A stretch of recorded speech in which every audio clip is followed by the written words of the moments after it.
Hey, everybody, it is Sherry Downer here at Tier 1 Interventions Podcast. It's great to have you here with us where we talk about the core of the math classroom. Today, we're going to be talking more about pizzas, rectangles, lockers. Oh my! Back on March 10th, 2026, we started a 10-segment series Both. Here is segment 3 from our October workshop. If you are enjoying what you are learning, please subscribe and leave a comment. I think that was the right order. Over to John Lee. And there are two examples.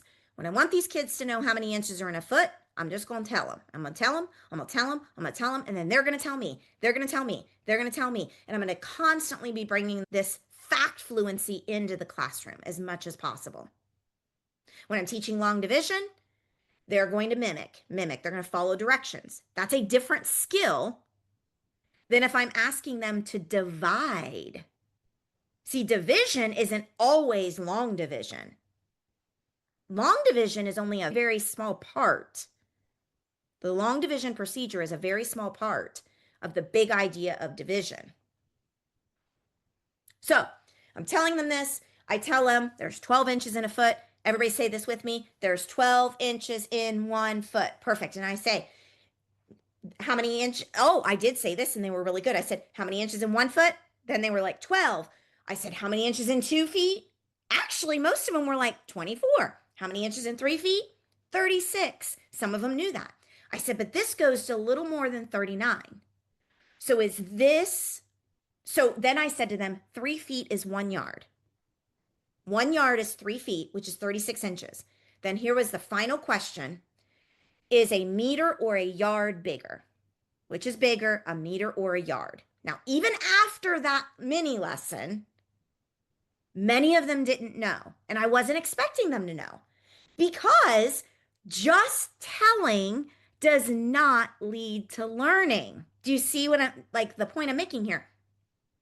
There are times where we have to just tell, but we cannot have the expectation that it is learned. I'm going to tell and you're going to hear it, but you're not going to learn it.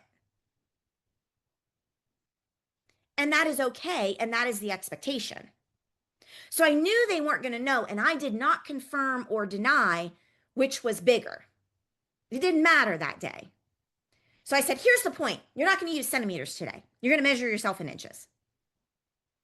Then the only other thing I modeled for them is I don't want you to use the meter stick to put up against someone. I said, and then I put the meter stick vertically, and the kids are like, we're all taller than that. I'm like, I know that's going to be a problem.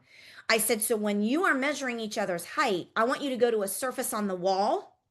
And I brought a student up and I said, just like when you go to the doctor and they have you put your back against the wall, I want you to put your hand on their head and then put your hand on the spot on the wall where their head is. The student walks away, and then that student, then you leave your hand there, that student can put the meter stick and measure. But the meter stick isn't going to be as tall as where your hand is.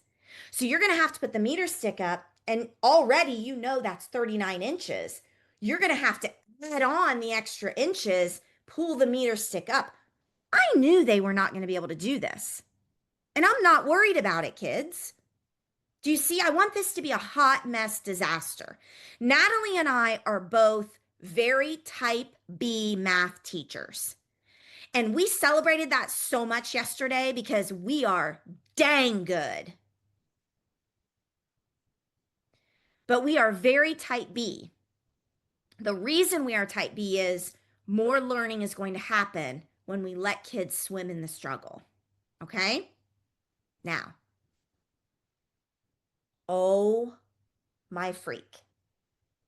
So the classroom teacher had said to me before, I have to leave, I have to go to a meeting. But a sub will come in.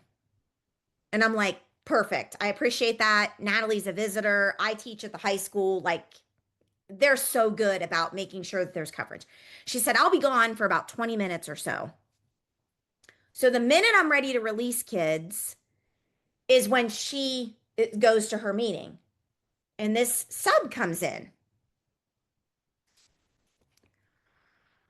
Oh. I don't even know what I needed. I needed like someone just to punch me in the face after this. Okay. So the sub comes in. I release the kids, and I had told the kids, I'm going to call you back table by table to do your weights, and then you're going to just do your heights. So we release the kids, and the kids are used to like going and doing things and collecting data and doing centers and stations. So they were trained to do this. So they went and they're measuring each other's heights.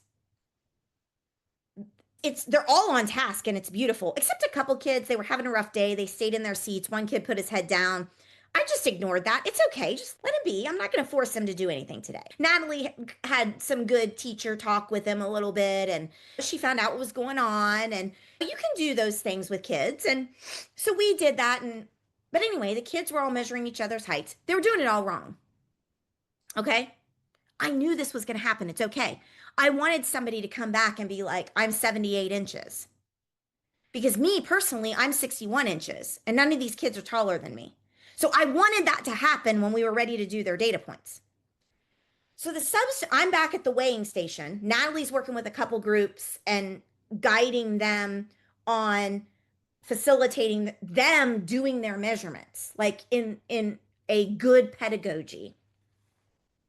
The sub is back in the other corner, and he decides he can't these kids are doing it all wrong.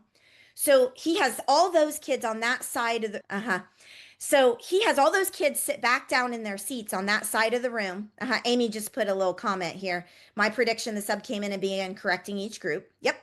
Not only that, he had all those kids sit down. He calls them back to him one at a time and measures them himself and tells them their number. Then has them go sit down and write their number of their height. I'm about to lose my ever-loving mind. But y'all, here's the thing. And I know he was a sub, and I'm not trying to knock him. I'm sure he's a very nice person. I don't know him, okay? But this is what I'm talking about in schools. Many of our regular classroom teachers do this. Y'all, this is not good teaching. This is why kids don't do things for themselves, because they know somebody's going to save them. This is why kids aren't independent, because they know somebody's going to do it for them. This is why kids don't have perseverance and persistence, because when they try to do it, they know the adult is going to come in and correct them and then do it for them. This is what's happening in schools, and it has to stop. Can I add, even when they're 30 years old? Boom. Now I'm going to stop right here. Let's have some discussion, some dialogue about what you've just heard. And maybe Natalie wants to start. Natalie, okay, so this was like a 3-hour long story. But Natalie, did I miss anything? Did I set us up right? What were your thoughts? What was going through your head? Kind of start us off in some of this dialogue right now. Go ahead. No, I think you nailed all the points. And I was just like, I'm a visitor here, so I'm not going to go correct this guy. And I knew your head was exploding, and I was trying to talk to our little friend. I'm like, I'm just going to go facilitate with some of these kiddos over here. But same, I was like, stop doing it for them. I was like, I'm just a visitor. I'm not going to step on anyone's toes. But the kids I was talking with were just, yeah, just let them go. Facilitate, but just let them do it. And they could, one group, I was like, okay, here's where your meter stick ends. Here's how tall he is. How are we going to? And they're like, I just moved the meter stick up. I'm like, but where is this point? But I didn't show them how to mark that point. I was just like, but how are you going to know where you started so you can get that difference? And they were trying to figure it out. Did they all get there? No, but the beautiful example of the kids coming up that were taller than you, and the way you were able to still facilitate that, even though this half of the room just all had their really beautiful heights. Like, it still worked out in the end, and there's a lot of good that came out of it. But if all of the kids had been able to do that, but also my 6th graders could not have done what they did. So let's talk about this piece of it, Natalie, because this is another teaching point here. I knew that when I went in, and I even said to Natalie, and I even said to the classroom teacher when I emailed her and said, hey, I'm bringing a visitor. This is what I'm going to do. So I said to Natalie and the classroom teacher in two different means, I said, look, we're going to do all this data collection. It's going to be chaotic. It's going to be a circus. It's going to be a mess. I know this, and I want us to just let this happen. So I knew Natalie was coming as a visitor. I know who Natalie is, so I knew she was going to appreciate it anyway, but I wanted to deliberately and explicitly tell her it's going to be a disaster mess because we're going to have kids just like doing all this stuff. So I wanted to give them the expectation that let this happen. And of course, both of them are amazing. And I didn't even have to prep them because that's just how they instruct anyway. But I just let the kids go. I didn't talk to them about how do you work together in groups? How do you do this? How do you do that? How do you? Because I knew that they did this often. Like in our elementary schools, kids actually have more executive independent functioning skills than in our middle schools. This is what school does to them. It untrains them.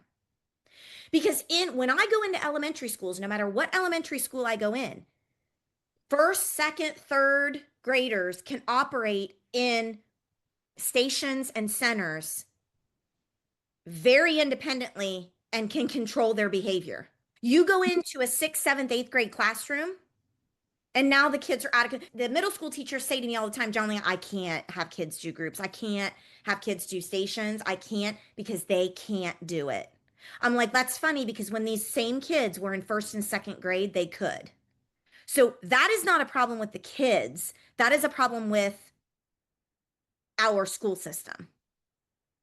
So Natalie made this good point. I actually was pretty impressed at how the kids did. It was chaos, but it was very controlled chaos. When I brought everybody together back, whole group, the way that I do it is a countdown system. I tell them explicitly what to do. There's a whole way that I bring kids back from transition. They ended up in their seats. They were absolutely quiet, except our girl that I had to say, stop talking. Like sometimes, even though she's a second grader, like she can't stop talking. I'm done being nice. So when you're talking over me, like I put my hand, I don't look at her. I'm like, stop talking. That was the point that she was at. Okay. Because everybody else was like ready. And I'm like, stop talking. Boom, she was done. And then we were able to talk whole group. I said to the kids, you guys, I was really impressed with how on task you were and how you did. And then that's when Natalie said, you all in second grade did that experience much better than my sixth graders would have. So anything you want to add on to that, Natalie? Because this is a good point also. Yeah, I was excited to see what you did in elementary school, but slightly terrified because of tiny humans. And that's not this girl, but I'm going to learn something. It's going to be great. It'll be okay. I can do anything for 40 minutes. It's fine. But I was expecting like, what are they, 8? I don't even know. Just insanity. And I was like, oh my, like my sixth graders could not have done what they did. Being able to be up, moving around, doing what they were supposed to do, following those with a few exceptions, but mine would have been like half the class would be the exception. It just would have been not organized chaos, but just chaos. John Lee, I want to close out Tier 1 Interventions podcast. And that is, if you are listening to this podcast and you are thinking, how do I get involved? You want to head over to your show notes and click on the link. We are offering you to come to a session like this, where you get all 2.5 hours at one shot for $47. You can then join another session for another $47, or you can buy the whole year for $497. Plus, you have to buy if you're going to go buy the whole year, you're going to have to buy level 1 as well. But the coaching and these conversations that we're having are $497. That sounds to me like a really good deal to really think the way you're thinking about not just mathematics, but occupational therapy delivery, speech therapy delivery, special ed delivery and how we're helping these kids rethink, re regulate, relearn, and think about life as whole.